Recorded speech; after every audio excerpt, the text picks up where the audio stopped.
Friends, welcome to the new video.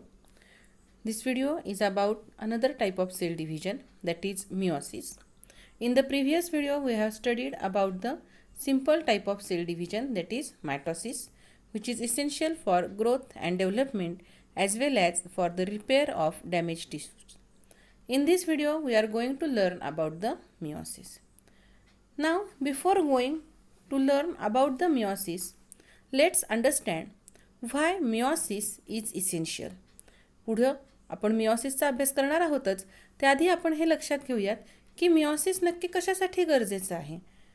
जसं सजीवांमध्ये growth आणि डेव्हलपमेंट महत्त्वाची आहे, ही ग्रोथ आणि डेव्हलपमेंट होत असतानाच डॅमेज टिश्यूचं रिपेअर महत्त्वाचं आहे, फॉर्मेशन ऑफ ब्लड सेल्स महत्त्वाचं आहे, फॉर्मेशन ऑफ सेल ऑर्गनल्स महत्त्वाचं आहे, त्याच्याशिवाय ग्रोथ होणार नाही आहे. त्याचबरोबरीने सर्व सजीवांमध्ये एक कॅरेक्टरिस्टिक फीचर दिसून येतं, that is nothing but the reproduction.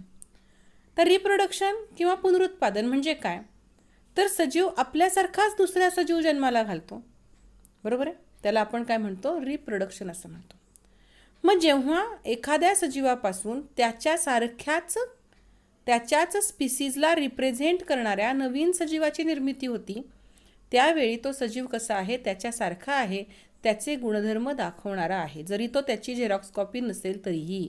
Simple example, माणसाला बाळ होतं, गाईला पिलू होतं, गाईचं वासरू हे गाईचंच वासरू आहे हे ओळखता येणं एवढं साधर्म त्या गाय आणि वासरामध्ये आहे.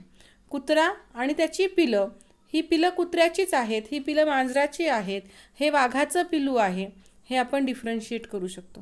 ह्याचं कारण का, त्यांचे बेसिक गुणधर्म हे त्या स्पीसीजला, त्या प्राण्यांच्या जातीला किंवा वनस्पतींसाठी सारखाच नियम आहे, वनस्पतींच्या जातीला रिप्रेझेंट करणारे असतात. मग हे रिप्रेझेंटेशन कशामुळे आहे, का बरं सजीव आपल्यासारखाच दुसरा जीव निर्माण करू शकतो, तर ह्याचं कारण आहे सजीवांमध्ये घडून येणारं मिओसिस. आता कसं काय ते आपण बघूयात. या स्लाइडमध्ये तुम्हाला मी एक फ्लोचार्ट दाखवलं आहे, आपण स्लाइड नंबर 2 बघतोय आता. त्याच्यामध्ये मी ह्युमन बिंग असं लिहिलेलं आहे, डिप्लॉइड आहे. ह्युमन बिंग कसं आहे, डिप्लॉइड आहे, म्हणजेच ह्युमन बिंगमध्ये 23 क्रोमोझोम्सच्या जोड्या आहेत, म्हणजे 46 क्रोमोझोम्स आहेत. मग ह्या ज्या 23 जोड्या आहेत, ह्या प्रत्येक जोडी म्हणजे 2 क्रोमोझोम आहेत. मग ह्या प्रत्येक जोडीमधला एक क्रोमोझोम हा आपल्याला आपल्या आईकडून म्हणजे मॅटर्नल क्रोमोझोम आहे, आणि एक क्रोमोझोम हा आपल्याला आपल्या वडिलांकडून आलेला म्हणजे पॅटर्नल क्रोमोझोम आहे. म्हणजे आपल्या शरीरामध्ये जे 46 क्रोमोझोम आहेत, त्यातले 23 क्रोमोझोम हे मॅटर्नल क्रोमोझोम आहेत, 23 क्रोमोझोम हे पॅटर्नल क्रोमोझोम आहेत. आणि मग शरीरामध्ये काय झालेलं आहे, न्यूक्लियसमध्ये काय होतं आहे की ह्या क्रोमोझोम्सच्या जोड्या तयार होतात, बरोबर आहे. जे सारखे सारखे क्रोमोझोम्स आहेत, सारखे म्हणजे कसे ते आपण शिकणार आहोत थोड्याच वेळात. ह्या सेम क्रोमोझोम्सच्या जोड्या तयार होतात, आणि मग तुम्ही एक टिपिकल चित्र 9वीमध्ये शिकलेलं होतं, आपल्या 23 जोड्यांच्या किंवा 22 ऑटोझोम्स आणि एक सेक्स क्रोमोझोम्सचं चित्र, बरोबर आहे. तुम्हाला अजूनही आठवत नसेल तर तुम्ही 9वीचं पुस्तक उघडा आणि पान नंबर 181च्या पुढे 82 किंवा 83 पेजवर तुम्हाला ही फिगर दिसणार आहे. टिपिकल फिगर आहे ह्युमन बिंगचा कॅरिओटाईप, बरोबर आहे. कॅरिओटाईप म्हणजे त्याच्या क्रोमोझोम्सचं स्ट्रक्चर. तर असा हा ह्युमन बिंग हा कसा आहे, डिप्लॉइड. आता ह्युमन बिंग हा हायर ॲनिमल आहे, त्याच्यामध्ये मेल इंडिव्हिज्युअल आणि फिमेल इंडिव्हिज्युअल वेगवेगळे आहेत, बरोबर आहे. मग मेल इंडिव्हिज्युअल पण डिप्लॉइड आहे, फिमेल इंडिव्हिज्युअल पण डिप्लॉइड आहे. Human Bing sexually reproducing organism आहे, म्हणजे जेव्हा मेल आणि फिमेल यांचं फ्युजन होणार आहे, सेल्सचं फ्युजन होणार आहे, त्यावेळी नवीन सेल म्हणजे झायगोट तयार होणार आहे. मग आता जर मेल डिप्लॉइड आहे म्हणून मेल बॉडीकडून आलेली रिप्रोडक्टिव्ह सेल पण डिप्लॉइड, फिमेल बॉडीकडून आलेली रिप्रोडक्टिव्ह सेल पण डिप्लॉइड, तर 2n आणि 2n मिळून 4n तयार होईल, म्हणजे झायगोट कसा असेल, 4n असेल. आणि मग तो जन्माला आलेला जीव हा ह्युमन बिंगला रिप्रेझेंट करेल का, तो टेट्राप्लॉइड आहे, 4n आहे, आणि ह्युमन बिंग कसा आहे, 2n आहे. So it is just like the monster, तो माणसापेक्षा प्रचंड वेगळा असेल, आणि असं निसर्गाला मान्य नाही. निसर्गाने जी काही सजीवसृष्टी निर्माण केलेली आहे, ह्या पृथ्वी तलावरचा प्रत्येक सजीव हा रिप्रोडक्शनची ॲबिलिटी दाखवतो, आणि त्यावेळी त्याच्यापासून तयार होणारा नवीन जीव हा त्याच्या स्पीसीजला रिप्रेझेंट करणार आहे. आणि म्हणून काय झालेलं आहे, तर लिव्हिंग ऑर्गॅनिझममध्ये, हायर ऑर्गॅनिझममध्ये मेनली ज्यांच्यामध्ये सेक्शुअल रिप्रोडक्शन घडून येतं, पुढच्या धड्यात आपण अभ्यासणार आहोत हा भाग, त्यांच्यामध्ये मिओसिस घडून येतं. म्हणजेच काय होतं तर मिओसिसमध्ये हा क्रोमोझोम नंबर काय होणार आहे, रिड्यूस होणार आहे. कसा रिड्यूस होणार आहे आता ह्या स्लाइडमध्ये बघा. एक फ्लोचार्ट दिसतो इथे सुद्धा तुम्हाला. जी पॅरेंट सेल आहे ती सिंगलच आहे बघा, 2 सेल नाही आहेत, एकच सेल आहे. डिप्लॉइड आहे, 2n ने रिप्रेझेंट केली आहे. इथे 2 टप्प्यांमध्ये सेल डिव्हिजन घडून येते आणि फायनली रिझल्टंट 4 सेल तयार होत आहेत. पण ह्या तयार झालेल्या 4 सेल ह्या पॅरेंट सारख्याच आहेत का, तर नाही. पॅरेंट डिप्लॉइड आहे पण तयार झालेली सेल मात्र कशी आहे, हॅप्लॉइड आहे. म्हणजेच ह्या सेल डिव्हिजनच्या प्रकारामध्ये क्रोमोझोम नंबर हा अर्धा होतो, निम्मा होतो. Chromosome number reduce to half of the chromosome of parent cell. Parent सेलच्या क्रोमोझोम नंबरपेक्षा निम्म्याच संख्येने क्रोमोझोम हे इथे डॉटर सेलमध्ये आपल्याला दिसून येतात. मग ह्याचा उपयोग काय, तर बघा इथे मेल बॉडीमध्ये जे मेल गॅमेट तयार होणार आहेत ते कसे असणार आहेत, डिप्लॉइड बॉडीपासून तयार झाले, म्हणजे मेल इंडिव्हिज्युअल डिप्लॉइड आहे, त्याच्या शरीरामध्ये तयार झालेल्या रिप्रोडक्टिव्ह सेल्स म्हणजे स्पर्म सेल ह्या कशा आहेत, हॅप्लॉइड आहेत. फिमेल इंडिव्हिज्युअल डिप्लॉइड आहे, फिमेलच्या बॉडीमध्ये तयार होणार आहे जे एक सेल आहेत, रिप्रोडक्टिव्ह सेल आहे, ओव्हम आहे, ते कसं असणार आहे, हॅप्लॉइड असणार आहे. During the process of fertilisation the sperm cell and ovum cell fuses to form a zygote and no doubt that zygote is diploid. म्हणजे हा झायगोट डिप्लॉइड आहे, ह्युमन बिंग डिप्लॉइड आहे. So there is similarity in the chromosome number. Chromosome number कसा आहे, same आहे. आणि हा same chromosome number maintain करण्यासाठी बघा, कॉन्स्टंट क्रोमोझोम नंबर स्पीसीजमधला मेंटेन करण्यासाठी काय महत्त्वाचं आहे, तर मिओसिस महत्त्वाचं आहे. आणि म्हणून प्रत्येक सेक्शुअली रिप्रोड्युसिंग ऑर्गॅनिझममध्ये, ऑर्गॅनिझम म्हणते मी, प्लॅन्ट पण आले, ॲनिमल्स पण आले, सेक्शुअली रिप्रोड्युसिंग ऑर्गॅनिझममध्ये आपल्याला मिओसिसची प्रक्रिया ही दिसून येते. आता तुमच्या मनामध्ये एक बेसिक कल्पना तयार झाली असेल की मिओसिस होतं म्हणजे काय होतं. So in short, meiosis is nothing but the type of cell division when a diploid parent cell undergoes division to form 4 daughter cells. 4 daughter cell तयार होण्यासाठी इथे काय होतं आहे, सेल डिव्हिजन होतं आहे. ओके, सो ह्या डॉटर सेल्स कशा आहेत, these daughter cells have chromosome number half of the parent cell. Parent सेलपेक्षा क्रोमोझोम नंबर कसा आहे, हाफ आहे. म्हणजेच त्या पॅरेंटपेक्षा जेनेटिकली डिफरंट आहेत. बघा, दुसरा डिफरन्स तुम्हाला मायटॉसिस आणि मिओसिस, मायटॉसिसचा अभ्यास केला असेल तर इथे तुम्हाला लगेच डिफरन्सेस स्ट्राईक होतील. तयार होणाऱ्या डॉटर सेल्स ह्या पॅरेंट सेलपेक्षा कशा आहेत, डिफरंट आहेत. Okay, now let's study about the meiosis. So meiosis occurs only in the reproductive cells. आता तुमच्या ते लक्षात आलंच असेल. म्हणजे जेव्हा जेव्हा गॅमेट प्रोडक्शन होणार आहे हायर ऑर्गॅनिझममध्ये, मग ते वनस्पती असतील तर पोलन ग्रेन असेल, एग सेल असेल, किंवा ह्युमन बिंग असेल तर ते स्पर्म सेल किंवा ओव्हम असेल. ओके, आणि अदर ऑर्गॅनिझम्स असतील त्यांच्यामध्ये mail gamete, female gamete, generally त्याला स्पर्म, ओव्हम अशी नावं दिलेली जातात. ओके, आणि जर लोअर ऑर्गॅनिझम असतील, फंजाय असतील, तर त्याच्यामध्ये स्पोर फॉर्मेशन जेव्हा होणार आहे तेव्हासुद्धा तिथे काय घडून येणार आहे, मिओसिस घडून येणार आहे. आपला जो सेल डिव्हिजनचा इंट्रोडक्टरी व्हिडिओ होता त्याच्यामध्ये मी हे एक्सप्लेन केलेलं आहे. तुम्ही विसरला असाल तर पुन्हा पुन्हा हे व्हिडिओ तुम्ही पाहायचे, जेणेकरून तुमचा हा भाग काय होईल, पक्का होईल. त्याच्यानंतर का गरजेचे, आपण आत्ता बघितल्याचे पुन्हा एक नजर टाकूया. Meiosis helps to produce haploid gamete. सगळ्यात महत्त्वाची गोष्ट, तयार होणारे गॅमेट. गॅमेट म्हणजे काय, रिप्रोडक्टिव्ह सेल. अशा सेल ज्या रिप्रोडक्शनमध्ये भाग घेतात त्यांना आपण म्हणतो गॅमेट्स. सो हे गॅमेट्स कसे आहेत, हॅप्लॉइड आहेत, म्हणजे एन आहेत. सिंगल सेट ऑफ क्रोमोझोम त्यांच्यामध्ये दिसून येतो. उपयोग काय ह्याचा, it helps in maintaining constant number of chromosome. म्हणजे काय, जर ह्युमन बिंग आहे डिप्लॉइड, त्याचं जे ऑफस्प्रिंग आहे, प्रोजेनी आहे, पुढची पिढी आहे, नवीन जन्माला आलेला जीव आहे, तो पण कसा आहे, डिप्लॉइडच आहे. लक्षात आलं, कारण जे फर्टिलायझेशन होणार आहे त्या पॅरेंट सेलमधले क्रोमोझोम काय होतात, रिड्यूस टू हाफ. नाहीतर काय झालं असतं, male 2n, male gamete 2n, female 2n, diploid, female gamete पण डिप्लॉइड, आणि ह्या मेल गॅमेट आणि फिमेल गॅमेटच्या फ्युजनमधून तयार झालेला जो झायगोट आहे तो टेट्राप्लॉइड झाला असता, 4n झाला असता. मग तो माणसासारखाच असला असता का, नाही. Its appearance will be same as that of the monster. एखादं ॲबनॉर्मल क्रिएचर त्याच्यातून तयार झालं असतं, आणि हे होऊ नये म्हणून निसर्गामध्ये काय घडून येतं, मिओसिस घडून येतं. आता हे मिओसिस कसं घडून येतं. Meiosis is a type of cell division, so no doubt it takes place in two steps, karyokinesis and cytokinesis. But the meiosis is different from mitosis because the meiosis takes place in two main steps, meiosis 1 and meiosis 2. इथे आपल्याला काय दिसून येतं, meiosis 1 आणि meiosis 2. मग meiosis 1 मध्ये पण कॅरिओकायनेसिस आणि सायटोकायनेसिस दिसून येतं, मिओसिस 2 मध्ये पण कॅरिओकायनेसिस आणि सायटोकायनेसिस आपल्याला दिसून येतं. Karyokinesis as that of the mitosis prophase, metaphase, anaphase आणि टिलोफेज या 4 फेजेसमध्ये दिसून येतं. पण जेव्हा ते मिओसिस 1च्या संदर्भात आहे तेव्हा आपण त्याला प्रोफेज 1, मेटाफेज 1, ॲनाफेज 1 आणि टिलोफेज 1 अशी नावं देतो. आणि जेव्हा ते मिओसिस 2 मध्ये सेम फेजेस घडून येतात तेव्हा आपण त्याला नाव देतो प्रोफेज 2, मेटाफेज 2, ॲनाफेज 2 आणि टिलोफेज 2. ओके. आपल्या पुस्तकामध्ये, टेक्स्टबुकमध्ये एवढ्या डिटेलमध्ये हा भाग दिलेला नाही आहे, अगदी शॉर्टमध्ये हे उरकलेलं आहे आणि प्रोफेज 1 तेवढी डिटेलमध्ये दिलेली आहे. पण बरेच विद्यार्थी हे जिनियस असतात, पुढे काय होतं आहे, कसं 4 सेल घडून येतात याची त्यांना उत्सुकता असते आणि म्हणून आपण सिम्प्लिफाईड लँग्वेजमध्ये पूर्ण मिओसिस कव्हर करायचा प्रयत्न ह्या व्हिडिओमध्ये केलेला आहे. सगळ्यांनी त्याच्याकडे नीट अभ्यासपूर्वक लक्ष द्यायचं आहे. आपल्याला पुस्तकात नाही आहे मग कशाला पुढचं बघायचं असा विचार करू नका. So let's study about the meiosis 1. It occurs in 2 steps, karyokinesis 1 and cytokinesis 1. Now karyokinesis 1 त्याच्यामधली पहिली स्टेप आहे प्रोफेज 1. तर मायटोसिसची प्रोफेज 1 म्हणजे पहिली पायरी होती, बरोबर आहे. पण मिओसिसमधली प्रोफेज 1 मात्र लक्षणीय आहे, अगदी पिक्युलियर आहे.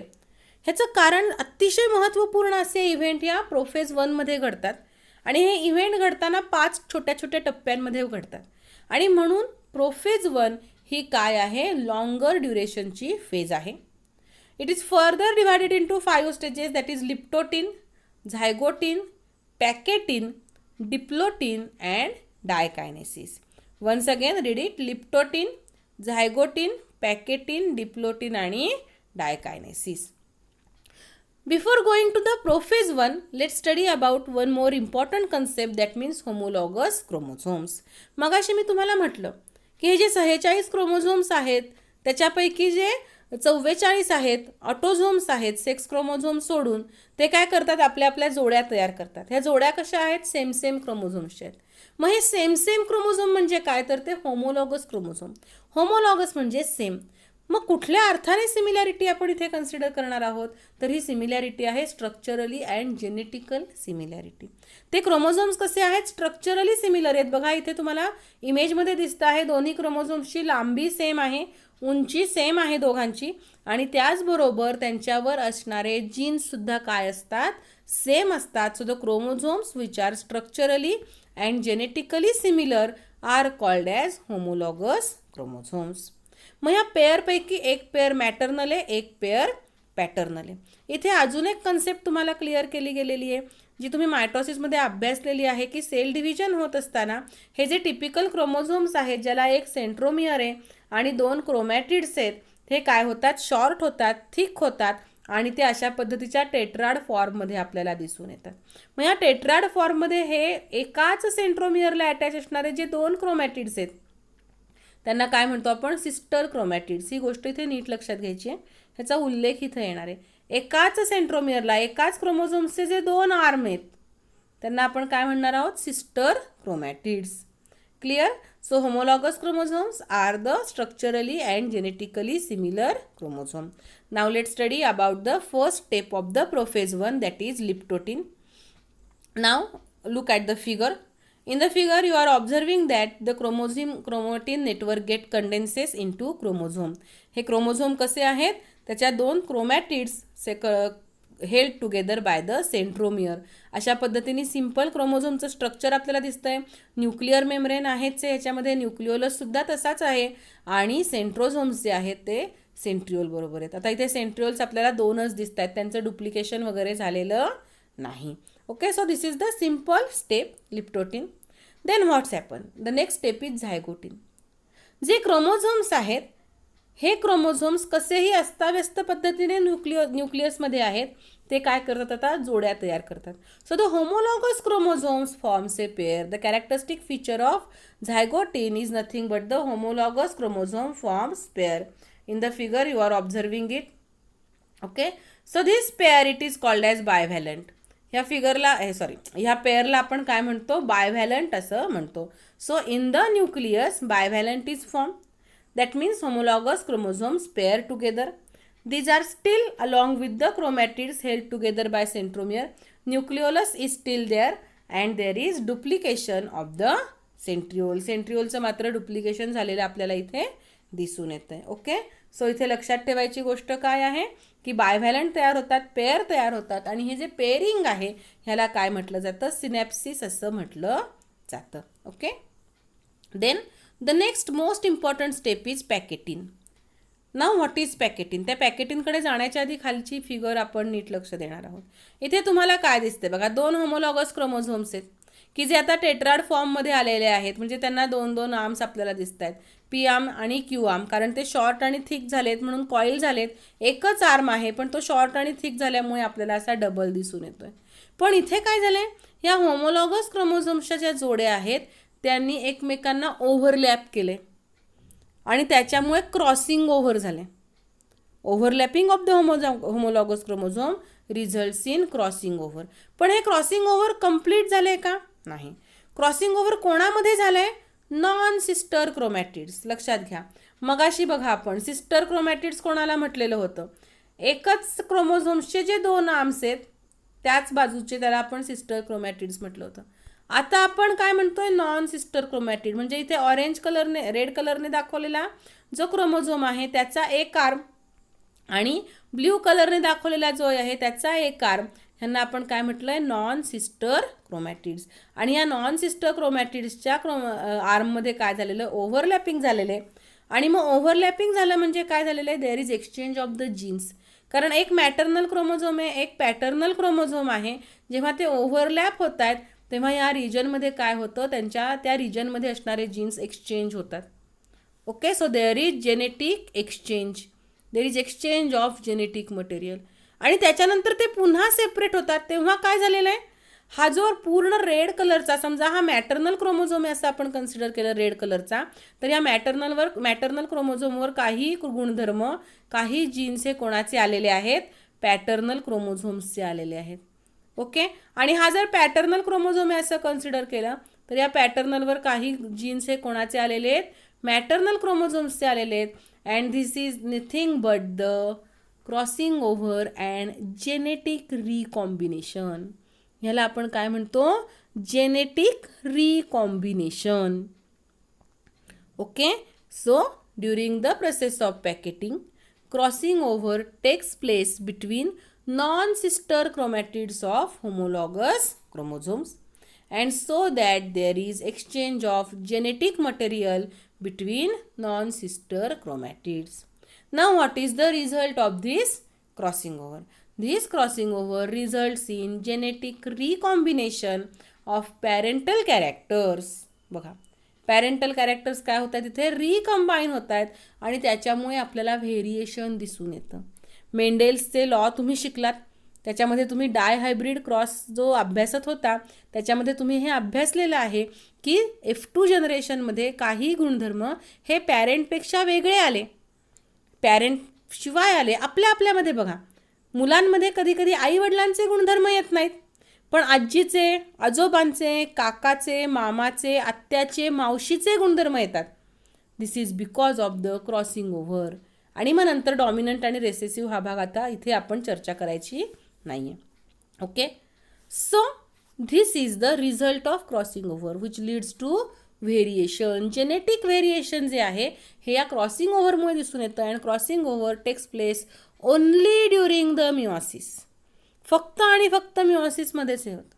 मग ह्या व्हेरिएशनचा उपयोग काय, दिस लीड्स टू इव्होल्युशन. ह्याचाच परिणाम म्हणजे काय आहे, जी डेव्हलपमेंट आहे, जे इव्होल्युशन आहे हे दिसून येतं. Okay. Then the next step is diplotene. Now the main process is crossing over and genetic recombination. Now what happens in diplotin? Now in diplotin what happens? In diplotin the homologous chromosomes start to separate. जे overlap झालेले होते ते separate व्हायला सुरुवात होतात. पण हे separation complete होत नाही, they remain attach at the certain points. आणि हे सर्टन पॉईंट्स कुठले आहेत, जिथे क्रॉसिंग ओव्हर झालेलं आहे. फिगरमध्ये तुम्हाला क्लिअर कट दिसून येते. And this point it is called as chiasmata. ह्या पॉईंटला काय म्हटलं जातं, कायझमॅटा असं म्हटलं जातं. ह्या फिगरमध्ये बघा सेपरेशन दिसून येतं आहे, पण जिथे क्रॉसिंग ओव्हर झालेलं आहे या क्रॉसिंग ओव्हरच्या ठिकाणी मात्र हे क्रोमोझोम अजूनही अटॅच झालेले आपल्याला दिसून येत आहेत. Then the next phase is diakinesis. Now what happens in the dikinesis? The process of separation continues. इथे बघा आता सेंट्रोमियर अपोजिट साईडला सेंट्रिओल्स अपोजिट साईडला मूव्ह करायला लागलेले आहेत. न्यूक्लिओलस दिसत नाही आहे. न्यूक्लिअर मेम्ब्रेन हळूहळू डिसेपियर व्हायला सुरुवात होतं याच्यामध्ये. आणि जो कायझमॅटा होता हा कायझमॅटा आता टर्मिनल पोझिशनला शिफ्ट होतोय, टोकाकडं शिफ्ट होतोय. Okay, so this process is called as terminalization. So during the process of dikinesis, chiasmata shifted at the end of the chromosome and this process is called as terminalization. आता इथे काय झालेलं आहे नीट लक्षात घ्या. बघा ही फिगर. लिप्टोटिन झालं पेरिंग, झायगोटिन झालं होमोलॉगस क्रोमोझोम्स एकत्र आले, पॅकेटिनमध्ये क्रॉसिंग ओव्हर झालं, डिप्लोटिनमध्ये सेपरेशन सुरू झालं पण कायझमॅटा फॉर्मेशन झालं आणि डायकायनेसिसमध्ये कायझमॅटा हा टिपला किंवा एंडला शिफ्ट झाला. आणि म्हणून इथे आपल्याला बघा हा क्रोमोझोम दिसतोय. समजा हा मॅटर्नल क्रोमोझोम आहे, ह्याच्यामध्ये पॅटर्नलचे गुणधर्म आलेले आहेत. हा पॅटर्नल क्रोमोझोम आहे, ह्याच्यामध्ये मॅटर्नलचे क्रोमोझोम आलेले आहेत. म्हणजे आता हा क्रोमोझोम आणि हा क्रोमोझोम सेमच राहिलेत का? हा क्रोमोझोम आणि हा क्रोमोझोम सेम राहिलेत का? नाही. There is change in their genetic nature. Okay, these are recombined chromosomes का chromatids. These are recombined chromatids ज्यांच्यामध्ये रिकॉम्बिनेशन झालेले आणि अशा पद्धतीने ही प्रोफेज 1 कंप्लीट होती. So prophase 1 of meiosis 1 it is consist of leptotene, zygotene, pachytene, diplotene and diakinesis. And during the process of packetin, crossing over between non-sister chromatids of homologous chromosome takes place. हे विसरायचं नाही. Crossing over results in genetic recombination which helps in variation. Variations are nothing but the raw material for evolution. प्राणीमात्रांमध्ये वनस्पतींमध्ये जे काही gradual changes झाले ज्याच्यामुळे त्या unfavourable कंडिशनला fight करतात, ओव्हरकम करतात, ह्याच्या पाठीमागचं कारण काय असतं तर ज्यांच्यामध्ये असणारे जेनेटिक व्हेरिएशन. आणि या जेनेटिक व्हेरिएशनला मदत करणारा फॅक्टर कुठला आहे तर मिओसिस. मग आता इथे प्रोफेज 1 कंप्लीट झाली. मग पुढे simple metaphase 1. You know that metaphase is nothing but the phase in which chromosomes lie parallel to the equatorial plane. There is formation of the spindle fibres from the centrioles. Up to metaphase, centriole reaches to the opposite pole. You are observing all these things in this diagram. The chromosomes lie at the center. Now observe the chromosomes. The red chromosome is along with blue dot. The blue chromosome is along with red dot. This dot indicates the recombined genes. काय indicate करतायत? Recombination indicate करतायत. Then the next phase is anaphase. Anaphase होती म्हणजे काय होतं, spindle fibre contract होतात आणि ते क्रोमोझोम्सला आपल्या आपल्या साईडला ओढतात. मेटाफेजमध्ये काय होत होतं तर सेंट्रोमियर डिव्हाइड होत होता. इथे मात्र सेंट्रोमियर डिव्हाइड होत नाही. जे होमोलॉगस क्रोमोझोम्स आहेत ते पूर्णच्या पूर्ण सेट काय होतो उचलला जातो. तर ह्या फिगरमध्ये 4 क्रोमोझोम्स आहेत, 2 वर 2 खाली. ओके, दोन्ही अपोजिट डिरेक्शनला शिफ्ट झालेले आहेत. So homologous chromosomes are pulled away from each other towards the opposite pole by the spindle fibers. Okay, आणि अशा पद्धतीने सिस्टर क्रोमॅटिड्सचं सेपरेशन इथे आपल्याला झालेलं दिसत नाही. Chromosomes are with their sister chromatids. इथे पण फिगर ऑब्झर्व करा तुम्ही. ही फिगर ऑब्झर्व करा. ह्याच्यामध्ये बघा जो ब्ल्यू क्रोमोझोम आहे it is with the recombined genes. Okay, here red chromosome is with recombined genes. So इथे सुद्धा आपल्याला काय दिसतंय रिकॉम्बिनेशन झालेलं दिसून येत आहे. Then the next phase is telophase. त्या टिलोफेजमध्ये काय झालेलं आहे पुन्हा सेम नॉच फॉर्मेशन म्हणजे कॉन्स्ट्रिक्शन तयार होणार आहे. तुम्ही मायटोसिसचा अभ्यास चांगला केला असेल तर तुम्हाला हे लगेच लक्षात येणार आहे. त्याच्यानंतर जे अपोजिट पोलला गेलेले क्रोमोझोम्स आहेत त्यांचे स्पिंडल फायबर डिसॅपियर होणार आहेत आणि न्यूक्लिअर मेम्ब्रेन त्यांच्या भोवती तयार होणार आहे, न्यूक्लिओलस तयार होणार आहे आणि centrosomes are now without the spindle fibres. त्यांचे स्पिंडल फायबर्स आता सेल सायटोप्लाझममध्ये डिझॉल्व्ह झालेले असतात. Okay, so in this way 2 haploid daughter nuclei are form. इथे बघा आपल्याला डॉटर न्यूक्लिआय म्हटलंय आपण त्याला आणि हॅप्लॉइड म्हटलंय कारण प्रत्येकामध्ये सिंगल सेट आहे क्रोमोझोमचा. क्लिअर? नक्की? Okay. And in this way telophase 1 is completed. This telophase 1, it is followed by cytokinesis, which is very short phase, and it results into the formation of 2 haploid cells. Daughter cells तयार झालेले आहेत. इथे daughter cells 2 haploid आहेत कारण ह्याच्यामध्ये single set आहे क्रोमोझोम्सचा आणि इथे मिओसिस 1 ची प्रोसेस कंप्लीट होती. So as a result of meiosis 1 2 haploid cells are form.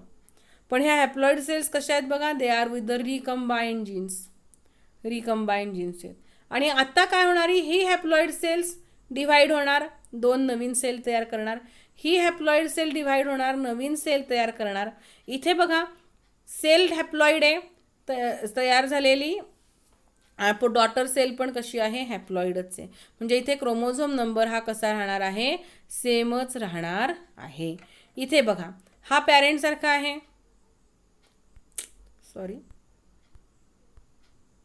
हा पॅरेंट सारखा आहे ब्ल्यू, हा रेड. मगाशी मी तुम्हाला डायहायब्रिड क्रॉसचं एक्झाम्पल दिलं, 9वीत अभ्यास केला असेल तर हे लक्षात येईल. The gamete form is similar to parent, but हा ब्ल्यू आणि हा ब्ल्यू बघा सेम आहेत का, हा रेड आणि हा रेड बघा सेम आहेत का, नाही. इथे काय झालेलं आहे, जेनेटिक व्हेरिएशन झालेलं आहे. ओके, कदाचित सगळ्यांना हे आत्ताच समजणार नाही, हळूहळू समजेल. पण इथे लक्षात काय घ्यायचं आहे, as a result of meiosis 1 2 haploid daughter cells are form and these 2 haploid daughter cells now undergo meiosis 2. Now meiosis 2 is again made up of karyokinesis 1 and cytokinesis 1. इथे या 2 हॅप्लॉइड सेल्स ज्या आहेत यांचं डिव्हिजन होणार आहे, पण हे division कसं आहे, it is identical to mitosis.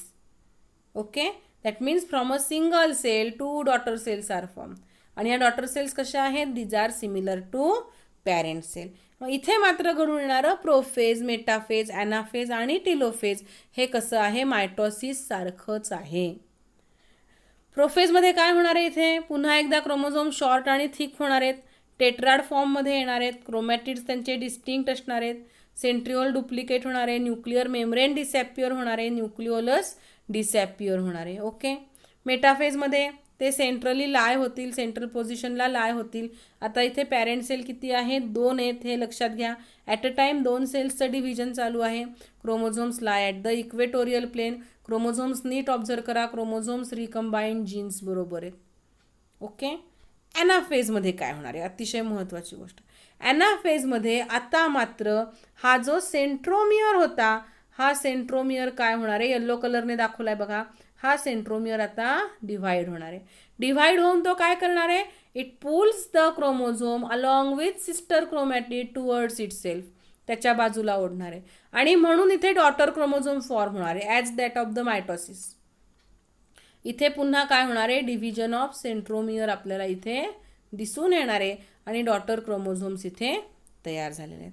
आता पुन्हा सिंपल टिलोफेजमध्ये काय होणार आहे, स्पिंडल फायबर्स पूर्ण कॉन्ट्रॅक्ट होणार, डिझॉल्व्ह होणार आणि ज्या 2 अपोजिट डॉटर क्रोमोझोम्स तयार झालेत अपोजिट पोलला, त्यांच्या भोवती पुन्हा एकदा न्यूक्लिअर मेम्ब्रेन रिॲपियर होणार आहे, न्यूक्लिओलस रिॲपियर होणार आहे आणि सेंट्रल साईडला नॉच फॉर्मेशन किंवा कॉन्स्ट्रिक्शन आपल्याला दिसून येणार आहे. सो टिलोफेज 2 होत असताना आपल्याला इथे काय दिसून येत आहे, there is formation of 4 daughter nuclei. किती डॉटर न्यूक्लिआय झालेत, 4 daughter nuclei and each nuclei is haploid. बघा मगाशी मी तुम्हाला म्हटलं की काही क्रोमोझोम हे पॅरेंट सारखेच आहेत, काही क्रोमोझोम्स हे कसे आहेत, रिकंबाइंड आहेत. And it is followed by cytokinesis where there is formation of 4 haploid daughter cells. तुम्ही म्हणाल टिलोफेज 2 आणि सायटोकायनेसिस असं नाव का दिलेलं आहे, कारण टिलोफेज 2 पूर्ण होता होता लगेचच सायटोकायनेसिसची प्रोसेस पूर्ण होती आणि ॲज अ रिझल्ट आपल्याला इथे काय दिसून येतात, 4 डॉटर सेल्स तयार झालेले दिसून येतात. सो मिओसिसमध्ये लक्षात ठेवण्याची गोष्ट काय आहे, तर फॉर्मेशन ऑफ हॅप्लॉइड गॅमेट. का बरं हे एवढं महत्त्वाचं आहे? To maintain the constant number of chromosomes in a species. जर ती वनस्पती आहे तर त्या वनस्पतीमध्ये किती क्रोमोझोम्स आहेत तोच क्रोमोझोम नंबर तिथे मेंटेन झाला पाहिजे. जर तो प्राणी आहे तर त्या प्राण्यामधला क्रोमोझोम नंबर तिथे मेंटेन झाला पाहिजे. त्याच्यानंतर दुसरी महत्त्वाची गोष्ट, या मिओसिसमध्ये काय होणार आहे? क्रॉसिंग ओव्हर आणि एक्सचेंज ऑफ जेनेटिक मटेरियल घडून येणार आहे, which leads to variation. Okay. And third one is chromosome number reduced to half as that of the parent cell, and so it is called as reductional division. आपण जसं मायटॉसिसमध्ये equal number of chromosome होते त्याला equational division म्हटलं होतं, तसं इथे chromosome number half होतात, reduce होतात, म्हणून मिओसिसला काय म्हटलं जातं? रिडक्शनल डिव्हिजन असं म्हटलं जातं. ओके. सो मागच्या व्हिडिओमध्ये आणि या व्हिडिओमध्ये आपण मायटॉसिस आणि मिओसिस अभ्यासल्या. इन शॉर्ट, मायटॉसिसमध्ये तुम्हाला लक्षात आलं असेल की 2 daughter cells are form from a single parent cell, but the daughter cell forms are similar to the parent cell. On the contrary, in the meiosis, 4 daughter cells are formed, but the daughter cell forms are different from the parent cell. In the mitosis, chromosome number remains same as that of the parent cell. In the meiosis, chromosome number reduced to half as that of the parent cell. The process of mitosis takes place in the somatic cell and stem cells, while meiotic division occurs during the formation of the gametes. So here is a slide shared with you which indicates the difference between mitosis and meiosis, and there are certain similarities. दोन्हीच्या सेंटरला काही आपण त्यांच्यामधले similar point दाखवलेत की दोन्हीमध्ये सुद्धा नवीन sale तयार होत आहेत. दोन्हीमध्ये फॉलो केल्या जाणाऱ्या स्टेप्स या सेमच आहेत. Karyokinesis followed by cytokinesis. Karyokinesis occurs in 4 phases: prophase, metaphase, anaphase and telophase. And the next similarity is that both the processes starts with a single parent cell. दोन्हीमध्ये आवश्यक असणारी पॅरेंट सेल ही काय आहे? एकच आहे. एक सेल 2 सेलला तयार करते किंवा एक सेलपासून 4 वेगवेगळ्या सेल्स ज्या आहेत डॉटर सेल्स या तयार होतात. Okay. So I hope you understand the process of meiosis. आपल्या इयत्ता 10वीसाठी मिओसिसची प्रोसेस ही मेनली फोकस केलेली आहे. होमोलॉगस क्रोमोझोम्सची कन्सेप्ट तुम्हाला समजलेली असणं गरजेचं आहे, आणि त्याचबरोबर क्रॉसिंग ओव्हर आणि रिकॉम्बिनेशन समजलेलं असणं अत्यंत गरजेचं आहे. मला असं वाटतं तुम्हाला हे समजलं असेल. जर काही डाऊट असेल तर तुम्ही मला विचारू शकता. कमेंट बॉक्समध्ये तुम्ही तुमचे डाऊटसुद्धा मला विचारू शकता. ओके. ही व्हिडिओ जर तुम्हाला आवडला असेल तर तुमचे कमेंट्स माझ्यापर्यंत पोहोचवा. लाईक करा, शेअर करा आणि चॅनल सबस्क्राईब करा. थँक्यू.